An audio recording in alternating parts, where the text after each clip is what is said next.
살펴보고자 합니다. 오늘은 지난주에 이어서 요한일서 20강으로 요한일서 2장 1절에서 2절 말씀을 다시 한번 살펴보고자 합니다. 요한일서 2장 1절에서 2절 말씀을 보면 하나님께서 우리에게 이렇게 말합니다. 너희에게 대언자가 있다. 이렇게 말합니다. 너희에게 대언자가 있다. 사도 요한의 말로 말하면 우리에게 대언자가 있습니다 라고 말합니다. 그분은 곧 의로우신 예수 그리스도라고 소개합니다. 그는 우리 죄를 위한 화목제물이니 우리만 위할 뿐만 아니요 온 세상의 죄를 위함이다 라고 말합니다. 이곳에서 단어를 정리하자면 이렇습니다. 이 대언자라는 이 말을 헬라어로 파라클레토스, 우리에게 익숙한 언어입니다. 요즘 헬라어를 교회 안에서 자주 사용하다 보니까 파라클레토스라는 단어도 교회 안에 종종 사용되는 언어입니다. 보통 보혜사라고 우리나라 성경에서는 많이 번역되어 있습니다. 요한복음 14장을 통하여서 보혜사. 그런데 이 보혜사를 성령님으로만 이해되어졌는데 요한 1서에서는 그 보혜사를 예수님이라고 말합니다. 우리에게 그 파라클레토스, 대언자가 있으신데 보혜사가 있으신데 그분이 바로 예수님이시다. 우리의 예수님이시다 라고 말합니다. 파라클레토스라는 것은 위로자, 대언자, 변호사 이런 뜻을 가지고 있습니다. 그런데요, 이 파라클레토스와 동의어적인 단어가 있습니다. 헬라어로요. 바로 메시테스라는 단어입니다. 바로 중보자라고 우리나라 성경에는 번역되었습니다. 이 말이 다른 말로 말하면 미디에이터, 중개자, 중간에서 협상해 주시는 분, 이런 맥락으로 볼 수 있습니다. 그런데요, 이러한 단어의 뜻과 상관없이 이 용어를 요한 1서는 이렇게 말합니다. 우리에게 대언자가 있는데 그분은 예수 그리스도인데 우리에게 희생을 위한 희생의 화목제물이다 라고 말합니다. 화목제물이라는 것은 중재라는 의미에서 미디에이터라는 개념이 더 크지요. 바로 하나님과 우리의 사이의 그 언약의 관계를 다시 회복시키시고 하나님과 우리의 사이를 화목시키신다라고 말합니다. 무엇 때문에 화목하지 못했느냐? 죄 때문인데 그 죄를 대신하여 자신이 세상의 죄를, 우리의 죄뿐만 아니라 세상의 죄를 대신하여 화목제물이 되셨다라고 말합니다. 그러니까 우리가 성경을 바라볼 때 너무 헬라어를 공부한다든지 히브리어를 공부하든지 영어를 공부하여서 그걸 성경을 찾아보는데 그 단어에 너무 얽매이지 말라는 것입니다. 문맥을 파악하는 게 더 중요합니다. 문맥에서는 대언자가 있으신데 그 대언자를 뭘로 말하고 있습니까? 우리의 화목제물이라고 말하고 있습니다. 그러면 사도 요한이 우리에게 대언자가 있다라고 하고자 하는 말이 뭐예요? 단어적 뜻 파라클레토스를 설명하고자 싶은 거예요? 우리에게 변호사가 있다 이런 뜻을 말하고 싶은 거예요? 아니죠. 우리에게 말하고 싶은 것은 우리에게 화목제물이 있다는 것을 말하고 있는 것입니다. 하나님과 우리의 사이에 하나님의 거룩한 언약이 다시 회복될 수 있도록 예수 그리스도께서 우리를 위하여 대신하여 십자가에 돌아가셨다. 그 말씀을 하고 싶어서 그분을 파라클레토스라고 표현한 것입니다.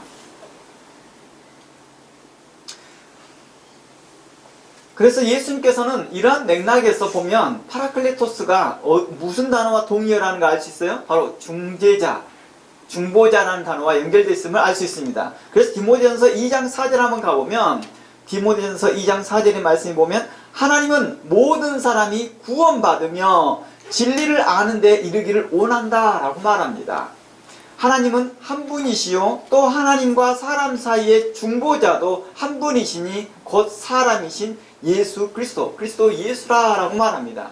이곳에서 말할 때 중보자도 한 분이시니 할 때 이 중보자를 예수님으로 설명합니다. 파라클레토스도 예수님, 중보자도 예수님이라고 설명하고 있는 것입니다. 동일한 분이죠. 이것을 자세히 보면 하나님은 모든 사람이 구원을 받기 위기를 원하신다라고 말합니다. 이 초점이 있는 거죠. 그러면서 우리에게 구원받기를 원하시는 그 하나님께서 우리에게 누구를 보내줬다고 말합니까? 중보자, 파라클레토스를 보내주셨다라고 말합니다. 그분은 오직 한 분밖에 없다는 거예요. 하나님과 우리의 사이를 중보하시는 이는 오직 한 분밖에 없다라고 말하는 것입니다. 우리의 죄에 대해서 대언하실 분도 오직 한 분밖에 없다고 말합니다. 그분이 곧 예수 그리스도라고 말합니다.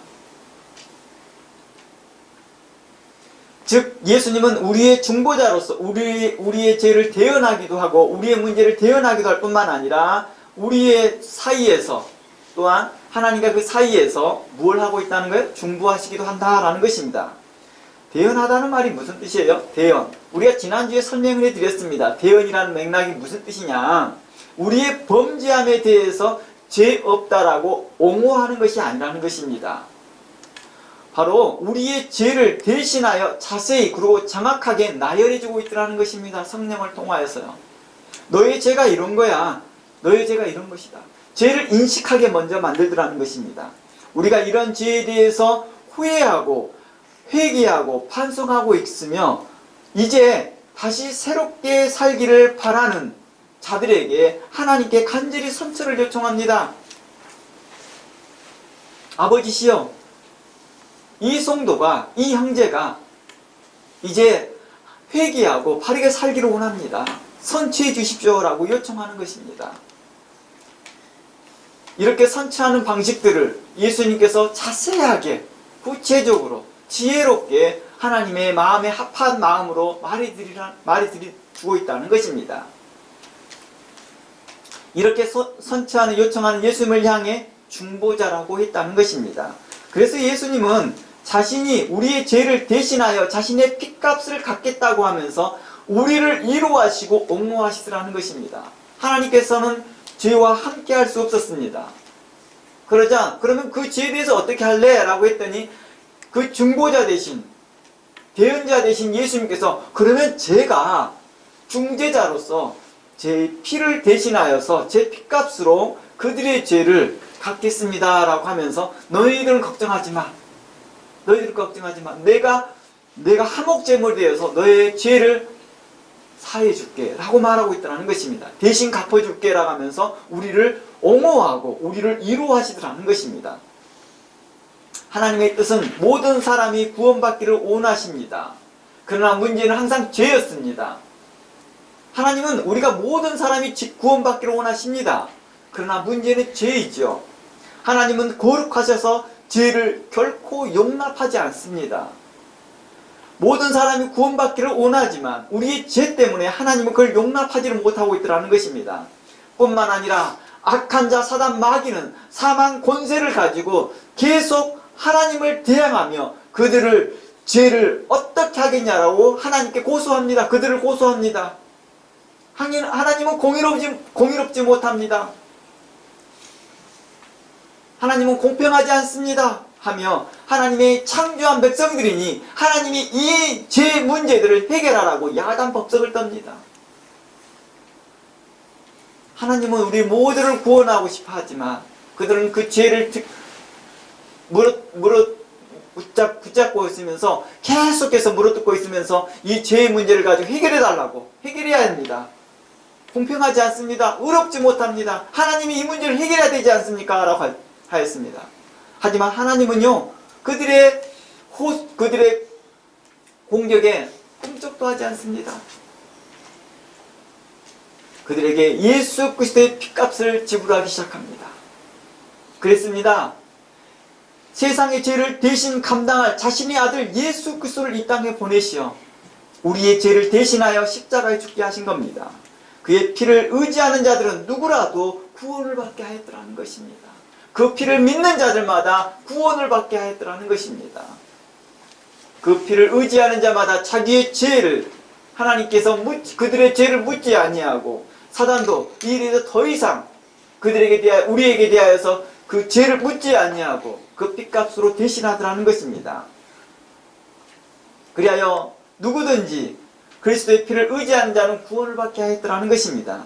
예수님은 참 하나님이시요 우리의 창조자이시며 우리의 구원자이시며 우리의 죄를 위하여 대신 그 거룩한 피를 흘리신 참 하나님이시라는 것입니다. 하나님의 아들 예수 그리스도라는 것입니다. 오직 하나님의 아들 예수 그리스도의 이름만으로 구원을 받을 수 있다라고 성경은 증거하고 있습니다. 사도행전 4장 12절 말씀에 이렇게 말합니다. 다른 이로서는 구원을 받을 수 없나니 천하 사람 중에 구원받을 만한 다른 이름을 우리에게 주신 일이 없다라고 말하며 오직 예수 그리스도의 이름으로 말미암아 우리가 구원을 받을 수 있다. 예수 그리스도의 피로 말미암아서만이 구원을 받을 수 있다라고 말합니다. 다른 사람들의 희생의 피, 다른 사람의 희생의 제물들은 결코 그걸로는 우리의 죄가 용서되지 않는다는 것입니다. 사단들도 그걸 용납하지 않는다는 것입니다. 하나님의 거룩함에 있어서 그것이 우리를 거룩하게 하지 못한다고 말합니다. 오직 하나님의 거룩한 피, 참 하나님이신 예수 그리스도의 피로만 말미암아 우리가 정결하게 된다는 것입니다. 실상 사단이 왜 이렇게 요구하는지 아세요? 하나님이 책임져 주십시오. 하나님이 책임져야 됩니다. 이렇게 말하는 이유가 뭘까요? 사단의 속뜻은요. 하나님이 그 책임을 지게 되면 그 자리를 내려와야 돼요. 그럼 자신들이 원래부터 자신이 원했던 마음들이 뭐예요? 사단이 원래 사단이 됐던 목적이 뭐였어요? 원래 거룩한 천사들이었습니다. 그러나 그 마음에 교만함을 품고 자신들이 어디에 위치에 오르겠다고 했어요? 지존자의 위치에 오르겠다고 하잖아요. 그래서 그들이 죄를 붙들고 있으면서 뭐 하는 거예요? 계속해서 공격하는 거예요. 그 자신들의 속 마음은 실상 우리의 죄에 대해서 공의롭게 판단해 주십시오 이 말을 해주고 싶은 게 아니거든요. 자신의 속 마음은 그것을 명분을 삼아서 뭘 하고자 하는 거예요? 악한 자 사단 마귀는요, 자신들이 하나님의 자리에 앉고자 싶은 거죠. 네, 하나님은요 그들의 속셈을 다 알고 있기에 눈 하나 깜짝하지 않습니다. 그리고 하나님과 동일한 본질이신 하나님의 아들 예수 그리스도께서 이 땅에 내려오셔서 대신하여 십자가에 돌아가시면서 그 핏값으로, 그 하나님의 그 핏값으로 죄를 대신하시더라는 것입니다. 그 의로우신 하나님께서 그 아들 예수 그리스도를 죽음에서 살리시고 사망 권세를 이기시고 부활하셔서 우리의 구원이 되셨다는 것입니다. 우리는 그 피를 믿는 자마다, 그 예수 그리스도를 믿는 자마다 의롭게 되어지더라는 것입니다. 이 말씀을 요한 1서를 통해서 우리에게 대언자가 있다라고 말하고 있었던 것입니다. 그러므로 예수님은 사도 요한은 이렇게 말합니다. 예수님은 우리의 길이요 진리요 생명이다 라고 말합니다. 로마서는 이렇게 말합니다. 성경에 이르되 누구든지 그를 믿는 자는 부끄러움을 당치 아니하리라. 유대인이나 헬라인이나 차별이 없음이라 한 분이신 주께서 모든 사람의 주가 되사 그를 부르는 모든 사람에게 부요하시도다. 누구든지 주의 이름을 부르는 자는 구원을 얻으리다 라고 하면서 로마서 10장은 우리에게 증거하고 있었습니다. 바로 예수님은 우리뿐만 아니라 온 인류의 유일한 대언자요, 중보자요, 길이요, 진리요, 빛이요, 생명이라고 증거하고 있었던 것입니다. 그분에게 나올 때 그의 피로 말미암아 우리의 모든 죄를 용서함 받는 은총을 얻을 것이다 라고 우리에게 약속해 주었습니다. 그러므로 누구든지 자신의 죄를 회개하고 주의 이름을 부르고 나오는 자는 대속함의 은총을 얻는다는 것입니다. 구원의 은총을 받더라는 것입니다. 이 말은 그 누구라도 예수님께서 그의 대언자가 되어주실 것이다 라고 말합니다. 그의 중보자가 되어질 거라고 말하고 있습니다. 하나님 맞습니다. 하나님은 세상을 창조하시고 사람들끼리 알아서 살도록 내어버려 둔 것이 아니었습니다. 하나님은 그 창조한 사람을 사랑하시되 끝까지 사랑하시고 돌보시고 인도하시고 보호하시더라는 것입니다. 지금도 우리 구주 예수님은 성령으로 우리와 함께 하시며 우리의 대언자가 되시고 우리의 구원자가 되시더라는 것입니다. 요한 1서의 말씀이 예수 그리스도는 우리의 대언자가 되신다라고 말합니다. 이제 성경은 말합니다. 만일 누가 죄를 범하여도 아버지 앞에 우리에게 대언자가 있으니 의로우신 예수 그리스도라. 그는 우리 죄를 위한 화목제물이니 우리만 위할 뿐만 아니요 온 세상의 죄를 위함이니라 라고 요한 1서 2장 1, 2절에서는 설명하고 있었습니다. 이제 오늘 설교 주제를 나눠보고자 합니다.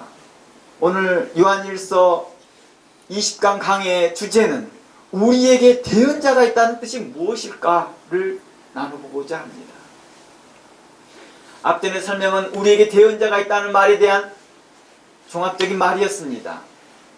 이제 이 부분을 좀 세분해서 설명하고자 합니다. 우리에게 대언자가 있다는 말이 과연 무슨 뜻일까? 이는 아마 모든 성도들은 우리에게 이 말씀이 기쁨이 되고 감사가 흘러나오는 말씀이겠지요. 그럼 앞으로 제가 던진 4가지 질문이 있는데 이 질문에 대해 깊이 생각해 보기를 원합니다. 지금 답하는 것이 아닙니다. 말씀을 듣는 중에 스스로 하나님께서 원하는 것이 무엇인지를 알아보기를 원합니다. 예배 후에 설교를 통한 배움과 느낀 점을 서로 나눠보기를 원합니다. 오늘 설교의 주제를 따라서 우리에게 대언자가 있다는 맥락이 무엇일까? 이것을 좀 더 세분화해서 우리의 삶에 적용해 보려고 합니다. 우리의 교회 생활에 적용해 보려고 합니다. 첫 번째에서 4번째 질문을 쭉 읽어 드리겠습니다. 첫째, 만약 어떤 사람이 불법을 저지르고 그 일로 감옥에 다녀와서 신실한 기독교인이 되었습니다. 그리스도인이 되었습니다. 원래 이 사람은 성도였습니다. 그러나 그가 다시 신실한 기독교인이 되었습니다. 그 후로 그는 신학교에서 충실히 공부하고 까다로운 심사 절차를 거쳐 목사가 되었습니다. 당신은 그 사람의 사역을 축복하고 그가 섬기는 교회를 축복할 수 있습니까? 두 번째, 만약 자신이 다니던 교회 담임 목사가 외식과 불법과 불의함이 있는 것을 발견하였습니다. 그 일로 결국에는 그 목회자는 감옥까지 갔다 왔습니다. 그곳에서 참회하고 회개하고 돌아와 새로운 사람이 되어 이제 순전한 마음으로 그리스도의 사람으로 살면서 후에 까다로운 심사 절차를 걸쳐 선교사로서 복음을 증거하는 사람이 되었습니다. 당신은 그 사람이 선교 사역을 축복하고 그가 섬기는 사역에 후원할 수 있습니까? 세 번째입니다. 만일 그 사람이 다시 까다로운 절차와 엄중한 심사를 통해 목회직을 회복하고 교회를 담임하고 있다면 그 교회를 출석할 마음이 있습니까? 네 번째로, 만일 어떤 성도가 교회에서 큰 문제를 일으키고 불의한 태도로 교회를 어지럽게 만들었습니다. 그 후 오랜 시간이 흘러보니 그는 참회하고 회개하고 교회에서 성실히 받는 직분을 따라 성도들을 섬기고 있었습니다. 당신은 그분이 출석한 교회를 출석하면서 함께 교회 일을 섬길 수 있습니까? 이 4가지 질문에 대하여서 여러분들이 오늘 설교를 들으면서 스스로 답을 찾아가 보기를 원합니다. 스스로 하나님의 말씀이 우리에게 뭘 교훈하는지를 찾아보기를 원합니다. 이제 이 모든 질문에 대해 깊이 생각해 볼 것은 성경을 교훈에 따라서 나눠보겠습니다. 우리에게 대언자가 있다는 것은 무슨 뜻일까요? 그것은 바로 우리의 죄에 대해서 그리고 모든 성도들에 대해서 보증하시는 분이 계시다는 뜻입니다. 즉 우리의 모두에게 한 성령 안에서 한 대언자이신 예수 그리스도가 계시다는 것입니다. 만일 어떤 사람이 죄를 범하고 회개할 때 우리 구주 예수님은 대언자가 되어 담대히 하나님께 나아갈 수 있도록 그가 담대히 하나님께 나아갈 수 있도록 도와주고 있다는 것입니다. 즉 나만 대언자가 있다는 것이 아니라 주의 이름을 부르는 나의 형제, 나의 이웃 그리고 다른 사람들에게도 나와 동일한 대언자이신 예수 그리스도가 있다는 뜻입니다. 우리에게 대언자가 있다는 뜻이 바로 이렇게 확장된다는 것입니다. 이렇게 세밀하게 이야기할 수 있다는 것입니다. 그러니 사람을 자신의 경험과 지식과 감정에만 충실하여 사람을 외모로 판단하고 쉽게 비판하거나 판단하거나 정죄하지 말고 주의 뜻이 무엇인지 자세히 살펴보아야 할 것입니다. 그리고 만일 형제가 나중에 회개하고 돌이켜 진리 가운데 거하려고 한다면 그를 긍휼히 여기고 용납해 줄 마음이 있어야 할 것입니다. 왜 그래요? 우리에게 대언자가 있다는 말은 그에게 대언자가 있다는 뜻이 되니까요. 내가 예수님을 사랑하는, 내가 사랑하는 그 예수님이 그의 편에 서 있다는 것입니다. 물론 그 예수님은 나의 편에도 서 계시더라는 것입니다. 이제 그 기준으로 다윗 왕을 살펴보기를 원합니다. 우리가 어떻게 해서 형제를 용납하고 긍휼히 여겨야 될 그 기준점이 있습니다. 그 기준을 바로 다윗 왕을 살펴보면서 우리가 어떻게 해야 할지를 이 말씀을 통하여 지혜를 얻기를 원합니다. 다윗은요, 하나님 보시기에 정직한 일만 행한 사람입니다. 제가 다시 한번 말해드립니다. 다윗은 하나님 보시기에 정직한 일만 행한 사람입니다. 여러분 이 말에 동의하십니까? 어떤 사람은 선뜻 제 말에 동의가 되지 않을 것입니다. 그래서 곧바로 다윗의 죄를 기억하고 다윗이 과거에 벌렸던 그 죄악들을 생각할 것입니다. 그리고 곧바로 제 말이 틀렸다라고 반박할지는 모르나 실제로 제 말이 아닙니다. 하나님께서 북이스라엘 첫 번째 왕인 여로보암을 책망하시면서 다윗에 대한 말씀입니다. 다 함께 열왕기상 14장 8절 한번 가봅니다. 열왕기상 14장 8절입니다. 나라를 다윗의 집에서 찢어내어 내게 주었거늘 너는 내 종 다윗이 내 명령을 지켜 전심으로 나를 따르며 나 보기에 정직한 일만 행하였음과 같지 아니하고 라고 나와 있습니다. 이곳에서 본 열왕기상 14장 7절부터 보면 하나님께서 뭐라고 말하냐면 남유다와 북이스라엘은 10지파로 나눠집니다. 그리고 여로보암을 지지하는 10지파들이 분리해져서 북이스라엘로 되어져서 새로운 왕국이 세워집니다. 그 초대 왕이 누구였냐면 여로보암이었습니다. 근데 여로보암이 그곳에서 많은 사람들에게 이스라엘 백성들이 지지를 얻고 또 사람들에게 통하여서 좋은 나라를 세웠습니다. 한 나라를 세웠습니다. 그래서 8절에 이렇게 말합니다. 나라를 다윗의 집에서 찢어주었다고 말합니다. 그러니까 다윗 왕을 중심으로 두고 있습니다. 여로보암은 누구의 아들이에요? 솔로몬의 아들입니다. 그러니까 할아버지 이야기를 꺼내고 있는 것입니다. 다윗의 집에서 찢어내어 내게 주었거늘 너는 내 종 다윗이 내 명령을 지켜 전심으로 나를 따르며 나 보기에 정직한 일만 행하였음과 같지 아니하고 라고 말합니다. 하나님은 다윗을 평가할 때 나 보기에 그는 정직한 일만 행했다라고 평가하고 있습니다. 뿐만 아니라 사도 바울은요, 안디옥에서 안식일에 회당에서 설교하게 됩니다. 그때 그 설교할 때 이 본문이 바로 이 내용을 건드립니다. 다윗에 대해서 설교합니다. 그는 후에 그들의 왕을 구하였거늘 21절입니다. 사도행전 13장 21절. 그 후에 이제 사사시대 이후를 말합니다. 사사시대 이후에 그들이 왕을 구하였거늘 하나님이 베냐민 지파 사람 기스의 아들 사울을 40년간 주셨다가 패하시고 사울 왕이 하나님 앞에 합당하지 못하였기에 하나님은 그를 패합니다. 그리고 다윗 왕을 세우시고 증언하여 이르시되 내가 이새의 아들 다윗을 만나니 내 마음에 맞는 사람이라 내 뜻을 다 이루리라 하더니 하나님이 약속대로 이 사람의 후손에서 이스라엘을 위하여 구주를 세우셨으니 곧 예수라 라고 하였습니다.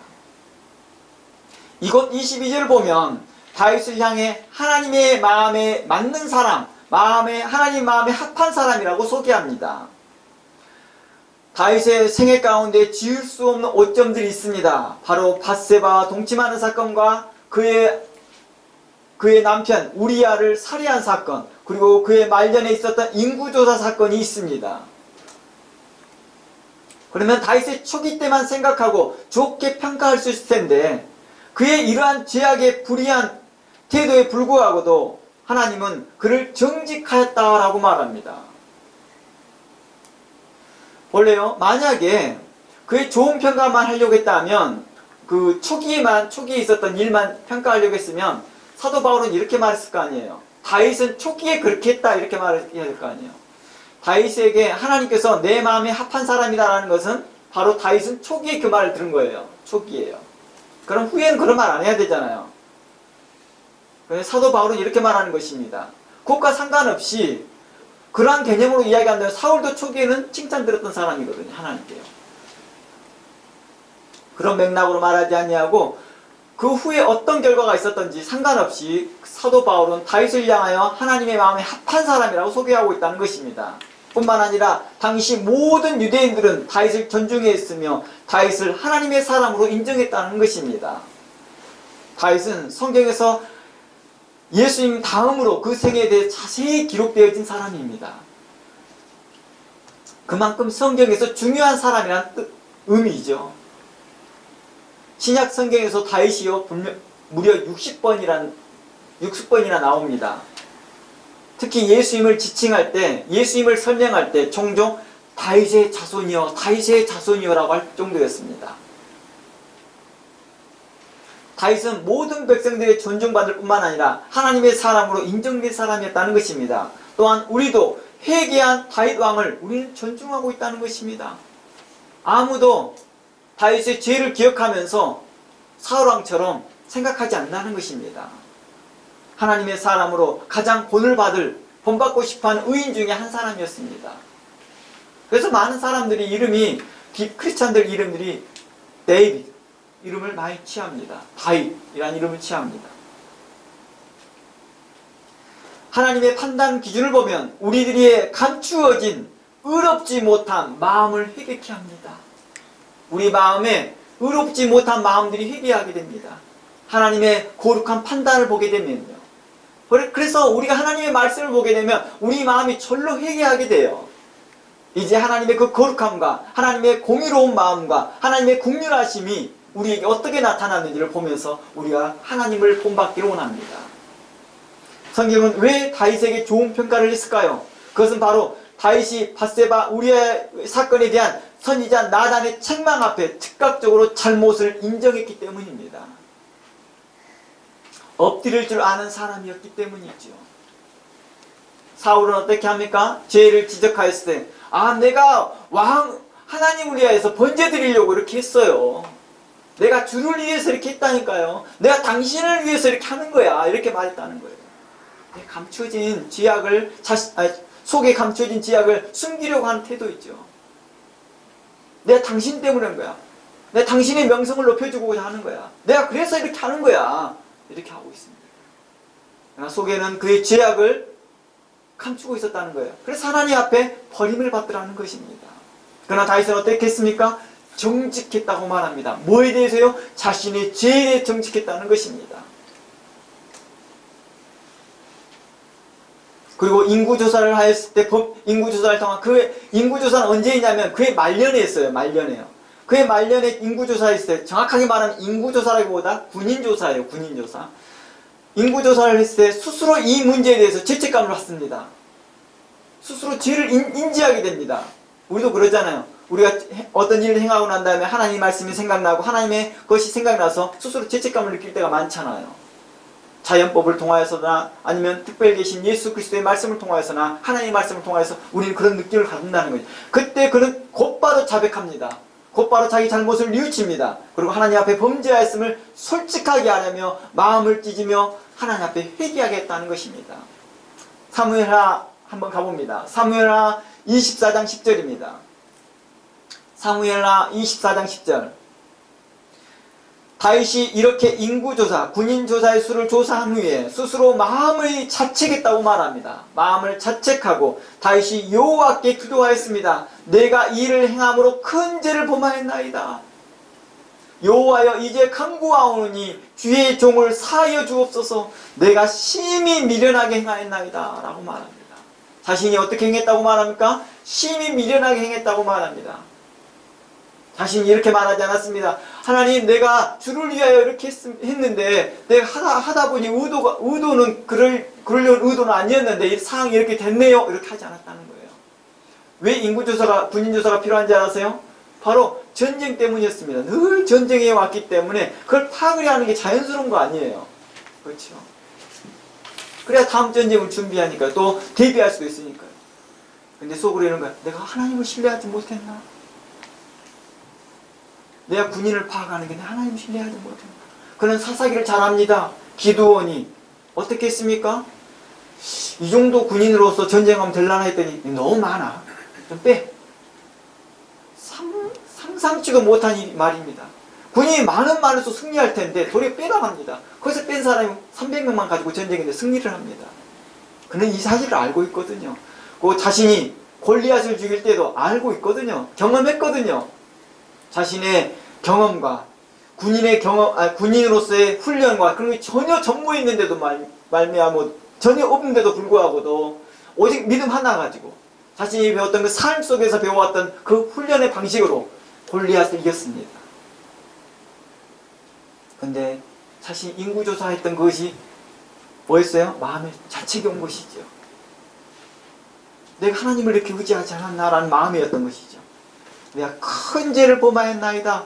여호와여 이제 간구하오니 주의 종의 죄를 용서해 주시옵시고 내가 심히 미련하게 행하였나이다라고 정직하게 솔직하게 고백하였다는 것입니다. 그러기에 다윗이 죽고 난 후에 하나님은 다윗을 향하여 평가하기를 그는 내 앞에서 정직하게 행했다라고 말합니다. 내 앞에서 뭐 했다는 것을 솔직했다 이 말입니다. 이를 통해서 알 수 있는 것은 바로 다윗이 아무리 흠이 있으나 실수가 다윗에 대해서 하나님께서 그가 내 앞에서 정직하게 행했다라는 말이 어떤 맥락이냐면 다윗이 아무런 흠이 없고 실수 없고 옳은 일만 했기 때문이 아니라 하나님이 그를 향하여 정직하게 행했다고 평가한 것은 바로 뭐 때문이었습니까? 다윗이 우리와 성정이 똑같고 우리와 같이 어느 특정한 환경에 놓이면 실패하고 하나님 보시기에 악한 행동을 할 수 있었고 실제로 그 악한 행동이 우리와를 죽였던 내용이고 바로 그의 옳지 못한 일들인 거죠. 그러나 그가 다른 죄인과 다른 것은 그가 정직하게 그 죄를 인정했다는 것입니다. 솔직하게 자기 죄를 회개했다는 것입니다. 그는 진심을 다하여 회개하고 겸손히 무릎을 꿇고 하나님의 긍휼함을 바라했다는 것입니다. 그는 겉으로 보여주기식 회개와 행동의 변화를 보이지 않았다는 것입니다. 겉으로 보여주기식으로 하지 않았다는 것입니다. 겉으로 보여주기식 회개와 보여주기식 그 행동의 변화를 보여주는 것이 아니었습니다. 그는 자신의 행동과 회개의 태도에 마치 자신이 이 정도 했으면 용서해 주겠지라는 생각을 하기보다 전심으로 정직하게 회개하였다는 것입니다. 전심으로 겸손히 행했다는 것입니다. 그는 자신이 자신의 돈을 값을 치러 타작마당을 삽니다. 그리고 자신의 돈을 들어 번제물을 삽니다. 타작마당과 번제물을 살 때요, 그 백성이 이럽니다. 아닙니다. 왕이 이렇게 선한 일을 하려고 하는데 하나님 앞에 이렇게 번제를 드리려고 하는데 제가 그냥 드리지요. 그냥 가져가십시오. 다 이게 왕의 것입니다. 했을 때 아니라 내가 이것을 값으로 치러야지만이 하나님의 앞에 거룩한 제사가 될 것이다 라고 말하며 값을 치릅니다. 그러면서 하나님 앞에 참회의 번제를 드리기 시작합니다. 이 내용들이 사무엘 24장의 내용들입니다. 그리하였기에 사도 바울은 그를 향해 하나님의 마음에 합한 사람이라고 찬사를 보낸 것입니다. 그는 처음부터 끝까지 하나님 마음에 합한 행동을 한 것입니다. 그가 죄가 있었을 때도 정직하게 솔직하게 고백했던 것이기 때문이죠.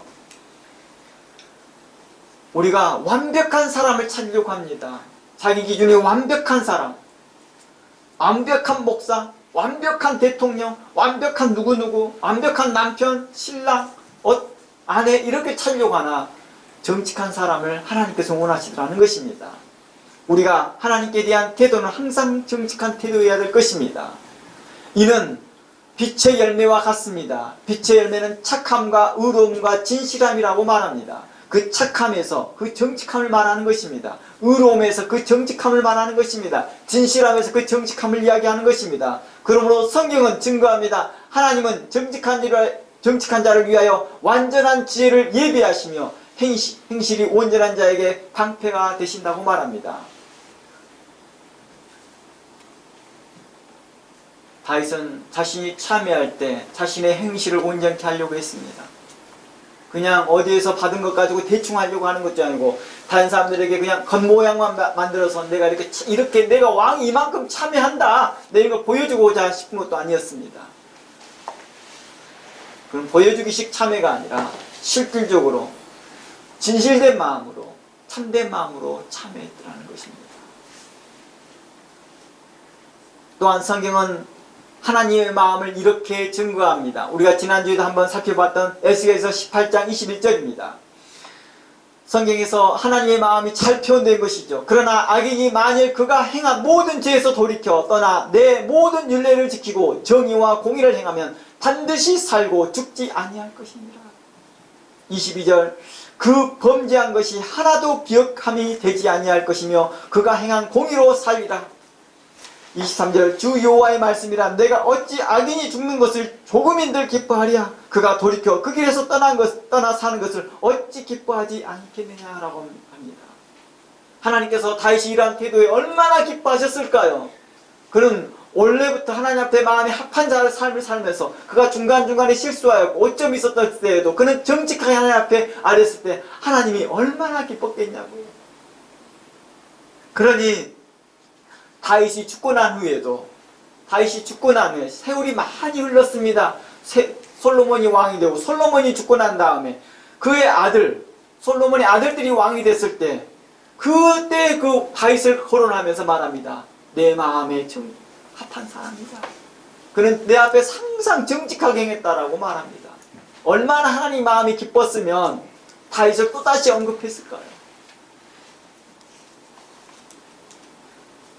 그러므로 우리 나라에서요, 오늘날 우리 교회에서, 제가 말하는 모든 교회를 말합니다. 교회에서 큰 영향을 미쳤다가 지금 당장 안 좋은 모습을 보인 목회자들을 보면서 그들을 쉽게 판단하고 비방하고 청재만 하지 말고 그들을 보고 시험에 들지 않도록 기도하면서 착한 마음으로 의로운 마음으로 신중하게 생각해 보기를 원합니다.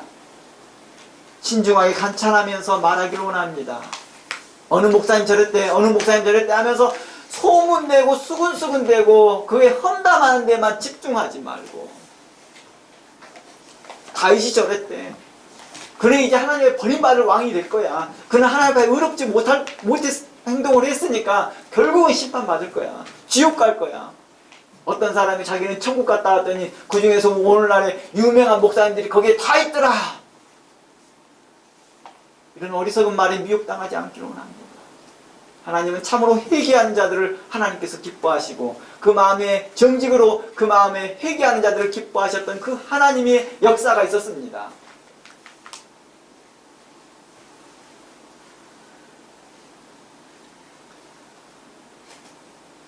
그들에게 여전히 성령님은 그들이 주의 음성을 듣고 회개하여 하나님 나라에 들어가기를 원하시더라는 것입니다. 그들이 어떠한 죄를 범하였던 그들이 회개하고 다윗처럼 정직하게 회개하고 하나님 나라에 들어가기를 하나님은 더 기뻐하신 하나님이시라는 것입니다. 성령님은 이 사실들을 알기에 탄식하시면서 우리를 향하여 강력하게 우리를 책망하시고 말씀하시고 또 말씀하시며 여러 가지 방식을 통하여 말씀하시더라는 것입니다. 회개하라고요. 오늘날 한국교회를 이끌어왔던 많은 목사님들, 귀하신 목사님들 중에서 오늘날에 문제거리가 있어서 사회적 매스컴에서 오르고 내리고 있다 할지라도 그분들이 진실로 그 감옥에서나 또 아니면 그 다른 현장에서나 다른 곳에서 그들이 회개하고 참회한다면 하나님은 그들에게 또다시 긍휼함을 베풀 것을 우리는 믿어야 할 것입니다. 우리는 그것을 신뢰해야 할 것입니다. 하나님은 그러한 악인이라 할지라도 심판받는 것을 기뻐하시는 것이 아니라 그들이 구원받고 회개하고 구원받는 것을 하나님은 더 기뻐하시더라 하나님이라는 것입니다. 다윗을 기뻐하셨듯이 또한 그들을 또한 기뻐하실 거라는 것입니다. 그들이 처음부터 악한 목회자였을까요? 처음부터 악한 목사들, 성도들이었을까요? 악한 목사들도 아니었고 악한 성도들이 아니었습니다. 그러나 그가 후에 그러한 일들을 범하였을 때 우리는 그들을 어떻게 대해야 할 것입니까? 계속 과거만 들추기면서 그들의 죄를 들추기면서 그들을 계속해서 그들은 심판받아야 됩니다.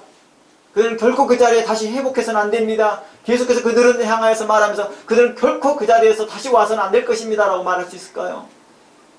다윗은 그러한 죄를 범하고도 계속해서 다윗에서 왕의 자리를 유지해 갈 수 있도록 하나님의 긍휼을 베풀어 주셨다는 것입니다.